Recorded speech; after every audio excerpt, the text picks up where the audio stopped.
নেতাকর্মীরা আমি শুনতে শুনতে একইভাবে তারা বলে, বাট এই চেঞ্জেস গুলো আমাদের ইয়াং জেনারেশনরা নিয়ে আসতেছে, ভেরি গুড। আমরা চেঞ্জ চাই, গঠনমূলক চেঞ্জ চাই, যে এই চেঞ্জ গুলো আমাদের জন্য শুভ কোনো জিনিস নিয়ে আসবে, ভালো কোনো জিনিস নিয়ে আসবে, যে চর্চা আমাদের জন্য ভালো হবে। তো আমাদের এক্সাম্পল এখানে আছেন, ম্যাডাম শিখাবেন, ফিউচার ম্যাডাম, হ্যাঁ আমাদের সেটা আমাদের ম্যাডাম, ওকে, উনি শিখাবেন। কারণ উনি আমার আরেকটা শোতেও ছিলাম আমি, উনি আমার উপস্থাপনা আমি খুব কাছ থেকে অনেকক্ষণ লম্বা সময় দেখেছি, আজকে একটু সুযোগ কম হয়েছে। যাই হোক, ধন্যবাদ। আর যারা এই প্রোগ্রামটা অ্যারেঞ্জ করেছেন তাদেরকে অসংখ্য ধন্যবাদ। আমি অ্যাড্রেসিং করে বলছি না, আর যারা অনেকক্ষণ ধরে সময় নিয়ে বসে আছেন, আমি কিছু বলবো আর আপনারা কিছু শুনবেন ধৈর্য ধরে, আমি আসলে অনেক কৃতজ্ঞ। প্রথমত আমাদের সিনিয়র নেতারা অনেক কিছু বলে গেছেন, আসলে এইটা ওইটা। আমি দুই একটা কোট করে বলি। ভাই যেহেতু জাস্ট নাও বললেন যে আমরা ইন্ডিয়ায় দেখে গেছি, এসব প্রশ্ন আসারই কথা না। আমি খুবই লজ্জিত, যে আমি বাঙালি হিসেবে লজ্জিত যে আপনারা এই ধরনের কথা আপনাদের মাথায় আসে, যে আমরা হিন্দু দেখে আমাদের ইন্ডিয়া থাকতে হবে, মানে কি? আমি যে কোনো ধর্মের, আমি তো মুসলমান, তার মানে আমি পাকিস্তানে থাকবো? তা তো হইতে পারে না। আমি ইরানে চলে যাব, আমি সৌদিতে চলে যাব। আমার জন্ম হয়েছে বাংলাদেশে, আমি বড় হচ্ছি বাংলাদেশে, আমার মাতৃভূমি বাংলাদেশ। তো আমার ধর্ম যেটাই হোক, আমি বাংলাদেশেরই নাগরিক, আমার বাংলাদেশের নাগরিকত্ব তো চেঞ্জ হয়ে যাবে না।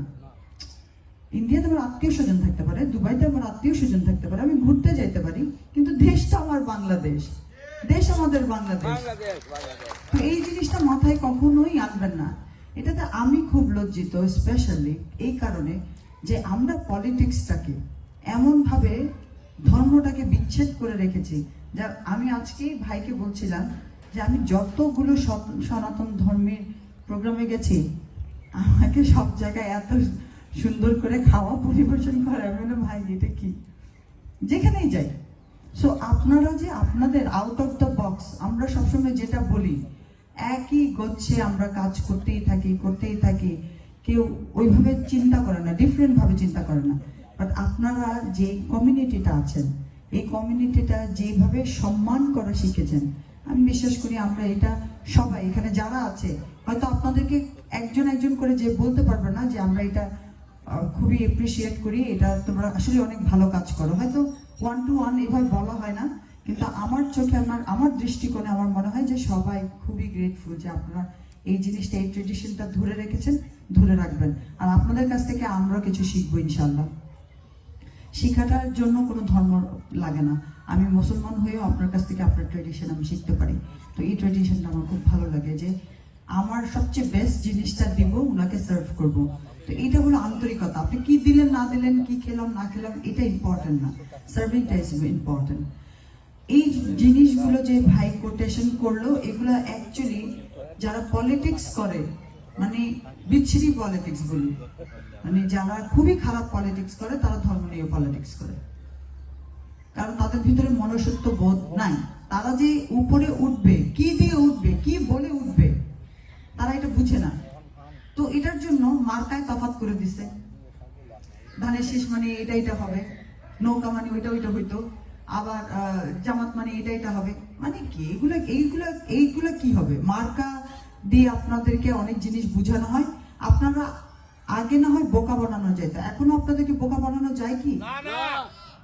আপনাদেরকে কি এখনো, বৌদি আপনারা বলবেন, আপনাদেরকে কি এখনো বোকা বানানো যায়? আপনাদের জ্ঞান বুদ্ধি আছে না? আমি বিশ্বাস করি উপরওয়ালা সবাইকে জ্ঞান বুদ্ধি দিয়েছে। তো আপনাদেরকেও যেহেতু জ্ঞান বুদ্ধি দিয়েছে, আপনারা একটু খাটাবেন, বুঝার চেষ্টা করবেন যে এই মানুষটা আমাকে এইভাবে বলে, আসলে কি এটা সত্যি কিনা। আমি ওনাকে ভোট দিলে আমি আসলে আবার দেশ ছাড়া হয়ে যাই কিনা। এত সোজা দেশ ছাড়া হয়ে যাওয়া? আমরা যে ভাই এই কি বলে, এই মায়ানমারের যে মানুষগুলো আসলো, আজও পর্যন্ত তাদের বিদায় দিতে পারলাম না, তাদের দেশে ফেরত দিতে পারছি না, তারা এখন যাইতেও চায় না। আর আপনি হলে এই দেশেরই জন্ম, এই দেশেরই মানুষ, তা আপনাকে পাঠাই দেওয়া এত সোজা হয়ে যাবে? আপনি সোজা চলেও যাবেন? সম্ভব না, কোনো সম্ভব না, এটা অসম্ভব একটা বিষয়। তো এই ধরনের রাজনীতিবিদ যারাই কথাবার্তা বলে, আপনারা বিশ্বাস করবেন না, আপনাদের নিজস্ব জ্ঞান বুদ্ধি খাটাবেন। অবশ্যই এখন যেহেতু একটা সুযোগ এসেছে আপনাদের যে ভোট সেন্টারে যে ভোট দিয়ে রাইট একটা যায় কাজ করার, আপনারা যারা সিনিয়র আছেন তারা কিবরিয়া সাহেবের নাম জিজ্ঞেস করবেন আপনাদের মুরব্বীদেরকে যে কিবরিয়া সাহেব কি ছিলেন। এই সনাতন ধর্মী যারা ছিলেন, যারা মুরব্বী আছে তারা জানবেন খুব ভালো করে, এই গোষ্ঠীটাকে আমার শ্বশুর খুব খুব স্নেহ করতেন। ওনার প্রথম যখন পোস্টিং হলো ওনার হয়েছিল কলকাতায়, তো এই কমিউনিটিটার সাথে ওনার একটা ভালো সম্পর্ক আছে। তো সবসময় আমাদের বাহুবল নবীগঞ্জের যত সনাতন ধর্মের ব্যক্তিরা আছে, মন্দির থেকে শুরু করে, মন্দির রিপার থেকে শুরু করে, ওনাদের রাস্তা থেকে শুরু করে যা যা প্রয়োজনীয় ছিল, স্কুল কলেজ থেকে শুরু করে উনি যতটা দরকার ছিল করে গেছেন। 5 বছরে যতটুকু সম্ভব তা উনি করেছেন। উনি কোনো সময় ধর্মের পলিটিক্স করেন নাই, আমরাও ধর্মের পলিটিক্স করতে আসি নাই, আর করবো না। এর থেকে নোংরামি হয় না, আমরা করতেও চাই না। যাই হোক, আপনাদেরকে জাস্ট একটা অনুরোধ করছি যে আপনারা অবশ্যই ভোট সেন্টারে যাবেন, ভোট সেন্টারে যাবেন, ভোট দিবেন, ধানের শীষে ভোট দিবেন। কিবরিয়া সাহেবের একমাত্র সুযোগ্য পুত্র ধানের শীষ মার্কায় এবার ইলেকশন করছে। আবারও বলছি, কিবরিয়া সাহেবের একমাত্র সুযোগ্য পুত্র 2026-এ ধানের শীষে ইলেকশন করছে। ঠিক আছে, উনার বাবার নামটা আমি বারবার মনে করাই দিই এই কারণে, উনার আব্বা আপনাদের কমিউনিটির জন্য কি ধরনের সম্মান ছিল, কি ধরনের স্নেহ ছিল, কি ধরনের কি করেছে, আপনাদের বাসার মুরব্বী যারা আছে তাদের সাথে কথা বলে দরকার হলে ডিসিশন নেবেন। কিন্তু কোনো না ভোট যাতে আপনাদের দ্বারায় না হয়, এটা খেয়াল রাখবেন।